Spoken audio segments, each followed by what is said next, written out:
Hello students, welcome to my channel. तो आज हम पढ़ेंगे एपोप्टोसिस के बारे में। ये आपके सिलेबस में ही है।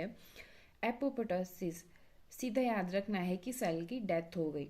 Apoptosis is a process which causes damaged cell to die. It is also called as programmed cell death या PCD, and this process follows a controlled, predictable routine. Programmed cell death is a drastic response to stress as it eliminates cells that have been seriously damaged and that their continued existence can affect the well-being of the organism. Example के द्वारा हम इसे समझते हैं। During embryogenesis many different types of cells are program to die after they have fulfilled their functions. क्या होता है कि एम्ब्रियोजेनेसिस के टाइम बहुत सारे सेल जो हैं बहुत सारे सेल जो अपना फंक्शन करते हैं और एक टाइम के बाद क्या होता है, उनकी डेथ हो जाती है अपना फंक्शन करने के बाद। During the development of the hands and feet of many vertebrate animals like us, the webbed cells that lie between the developing digits must die. If they do not, the digits remain fused. आप हमारा example ले सकते हो। अगर sales हमारे सारे fuse रहेंगे, वो डेड नहीं होंगे, तो हमारी फिंगर्स क्या होंगी, जुड़ी हुई होंगी, फ्यूज्ड होंगी। अगर वो सेल डेड हो जाएंगे तो हमारी फिंगर्स आप देख सकते हो ओपनली है, मूवमेंट हो सकती है। तो मतलब है कि it is a process which means damaged cell to die, और कुछ ऐसे सेल्स का मरना जिनका फंक्शन जो है पूरा हो चुका है या वो अपने फंक्शन को फुलफिल कर चुके हैं, अब उनका कोई काम नहीं है। अब बात करते हैं हम बेसिक मैकेनिज्म ऑफ एपोप्टोसिस।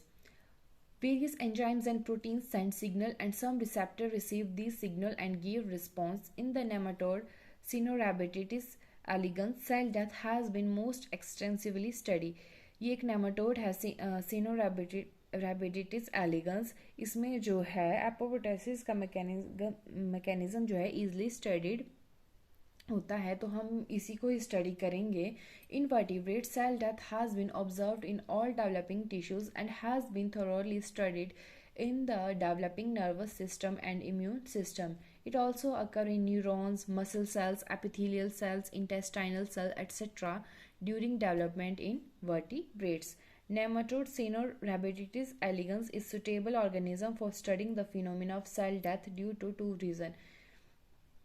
ये जो हमारे पास स्पीशीज़ है, ये सुटेबल ऑर्गेनिज्म है इस फिनोमिना को स्टडी करने के लिए एपोप्टोसिस के, कि हाँ सेल डेथ कैसे होती है और किस रीज़न से होती है। तो फर्स्ट वन है कि ये जो ऑर्गेनिज्म ये ट्रांसपेरेंट है, तो जो सेल डिवीज़न है या सेल डेथ है वो इजीली जो है हम ऑब्जर्व कर सकते हैं, स्टडी कर सकते हैं। सेकंड वन है कि जो डिटेल डाटा है जेनेटिक और मॉलिक्यूलर एनालिसिस का वो अवेलेबल है इस ऑर्गेनिज्म का, और इससे क्या होता है, जो स्टडी है different aspects of cell death easily approachable. अब ये जो प्रोग्राम सेल डेथ है Caenorhabditis elegans में, ये 4 स्टेजेस में डिवाइडेड है। फर्स्ट वन है decision of whether a cell die और सर्वाइव सेल डेथ रिस्पेक्टिवली, कब जो है सेल जो है सर्वाइव करेगा और कब उसकी डेथ हो जाएगी। सेकंड वन आता है execution of cell death. Third one आता है engulfment of dead cells by phagocytosis. Fourth one आता है degradation of the engulfed corpses. अब ये एक मैकेनिज्म है genetic pathway for programme cell death in C elegans showing 4 distinct stages. ये 4 distinct stages जो है इस मैकेनिज्म से आपको शो हो जाएगा कि कैसे कैसे ये काम करता है, कैसे कैसे क्या होता है। एक हेल्दी सेल है, स्टेज 1 है ये, और इसमें डिसीजन टू डाई, वो क्या डिसीजन लेता है कि उसने मरना है। तो इसमें हमने लिखा है CES2 और CES1। CES का मतलब है cell death specificity 1 and cell death specificity 2, और ये क्या स्पेसिफाई करते हैं कि सेल जो है मर रहा है, सेल बिकम डाई। फिर आता है healthy cell committee to die, execution of death, ये आती है हमारे पास स्टेज 2। तो इसमें क्या है, इन्वॉल्व है CED9 and CED3 and CED4। फिर आगे आ गया डेड सेल स्टेज 3 एनगल्फमेंट। एनगल्फ क्या हो गया, फेगोसाइटोसिस, ये जो सेल है एनगल्फिंग सेल, एनगल्फ्ड सेल। फिर स्टेज 4 आती है डिग्रेडेशन। डिग्रेडेड सेल और जीन्स कंट्रोलिंग दीज 4 स्टेजेस। जो जीन्स हैं कुछ वो कंट्रोल करती हैं इन 4 स्टेजेस को। ये जो हमारे पास CEG9 और CD3 और CD4 है, ये है ये जीन्स हैं और CEG9 जो है ये नेगेटिवली रेगुलेट्स करती है CD3 एंड CD4 को। इट मीन्स कि जो डोमिनेंट CED9 म्यूटेशन है वो आइदर प्रिवेंट करेगी सेल डेथ और कॉज करेगी लीथल करेगी टू द ऑर्गेनिज्म। और engulfment of death cell corpuses means dead cells are engulfed by neighboring cells phagocytosis। इसमें 7 जीन्स जो है आइडेंटिफाई हैं, ये मैंने लिखी हुई हैं CED1 CED2 5 6 7 8 एंड 10। और फिर आता है हमारे पास degradation of cell corpses. engulfed cell corpuses undergo degradation which is controlled by gene NUC1, ये जैसे मैंने लिखा है। If mutation occur in this gene, there is loss of ability to degrade DNA. The gene NUC1 controls endonuclease enzyme, which does not require calcium 2 positive as in the case of mammals.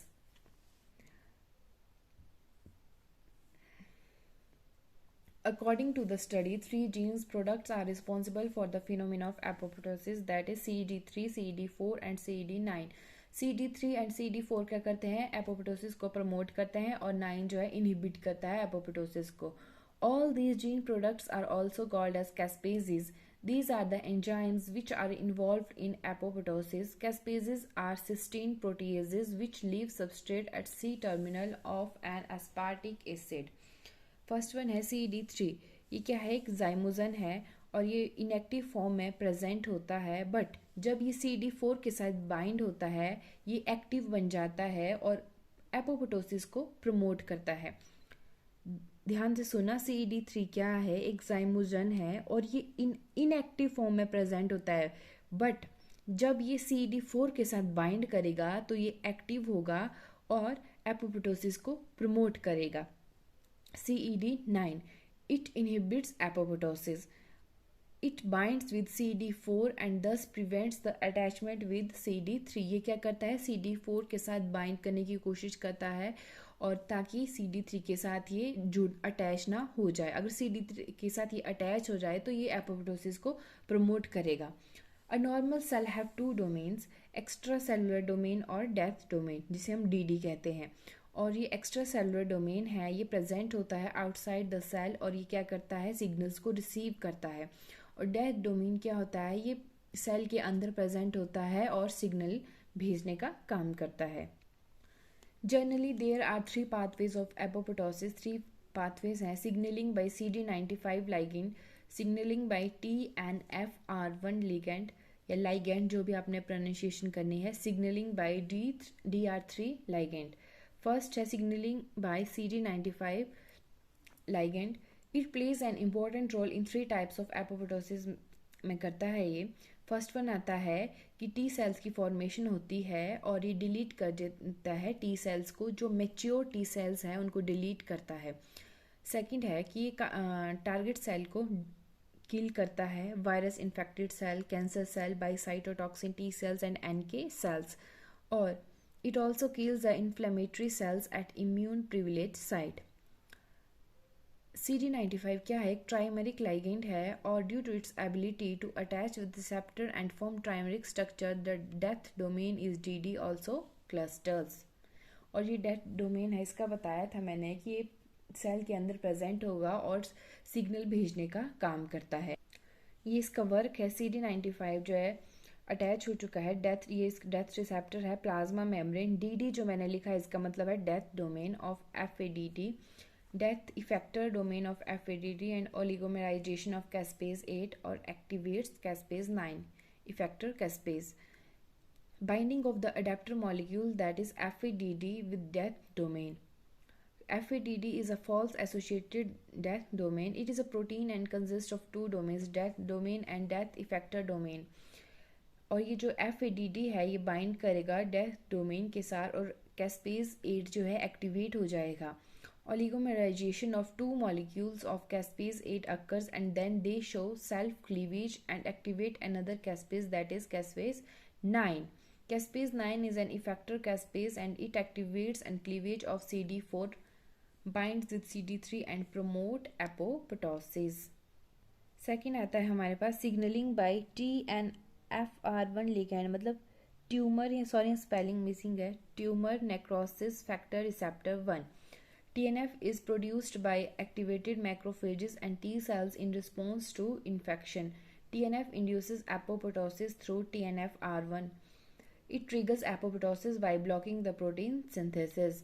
Binding of TNFR1 to TNF activates transcription factor, that is NF-kB and AP1. They control the synthesis of suppressive proteins. Inhibition by either pathway sensitizing the cell to apoptosis by TNF.